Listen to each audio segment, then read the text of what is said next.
ডেভেলপমেণ্টৰ স্কিমৰ আধাৰশিলা স্থাপন কৰিছোঁ।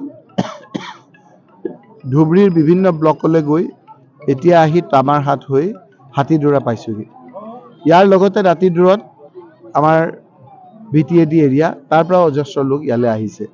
আমি বিচাৰিছোঁ যে যিসকলে আমাক MP বনাইছে এই এৰিয়াৰ ডেভেলপমেণ্টৰ ফাণ্ডৰ বিষয়ে তেওঁলোকে জনাৰ অধিকাৰ আছে। সেইকাৰণে আমি ইয়াত যিবিলাক স্কিম কৰিছোঁ সেই স্কিমবিলাক ট্ৰেন্সপাৰেণ্টলি কৰিবৰ কাৰণে ৰাজহুৱাভাৱে ৰাইজক জনাবৰ কাৰণে এনেধৰণৰ আজি আমাৰ অনুষ্ঠান কৰিছোঁ। এতিয়াও আৰু বহু 4-5টা আছে। ইয়াৰ পৰা আমি গোৱালপাৰা যাম অহাকালি। গোৱালপাৰা গৈ পেলাই জলেশ্বৰ হৈ যাম।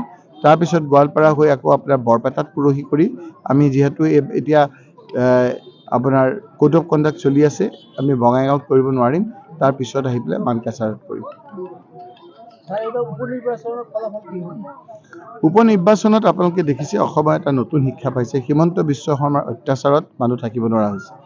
ক্ষমতাৰ ৰাগীত বলিয়াল হৈ তেওঁ যি পুলিচৰ অসমৰ এটা ঐতিহ্য সুদাম আছিল, তাৰ মুষ্টিমেয় 0.01 পুলিচক তেওঁ ব্যৱহাৰ কৰি গোটেই পুলিচ বিভাগটোক বদনামি কৰি পেলাইছে। তাৰ ফলত উঠি অহা যিবিলাক পুলিচ বিষয়া কৰ্মচাৰী আছে তেওঁৰ আমোলত বেয়া কামত লিপ্ত হৈ পেলাই আপোনালোকে দেখিছে আৰক্ষীৰ আজি আপোনাৰ কটন কলেজৰ যোৱাকালি পৰহি যিটো ঘটনা হ'ল সেই ঘটনাত লিপ্ত হৈছে।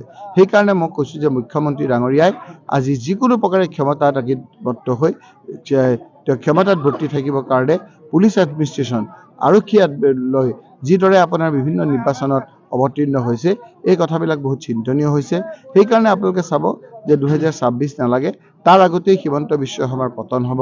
যেতিয়া চাকি নুমুৱা সময় হয় তেতিয়া খুবকৈ জ্বলে। এতিয়া হিমন্ত বিশ্ব শৰ্মাই খুবকৈ জ্বলিছে, তাৰমানে তেওঁৰ চাকিটো এতিয়া নুমুৱাৰ সময় হৈছে। ৰাজ্যিক দলৰ সভাপতি অখিল গগৈয়ে এটা কথা কৈছে যে কংগ্ৰেছে স্থিতি স্পষ্ট কৰিব লাগে, প্ৰতাৰণাৰ ৰাজনীতি বন্ধ কৰিব লাগে। তেওঁৰ কথা তেওঁ ক'ব, মই কি ক'ম? তেওঁৰ কথাৰ উত্তৰ মই কিয় দিম? 2026 কি হ'ব?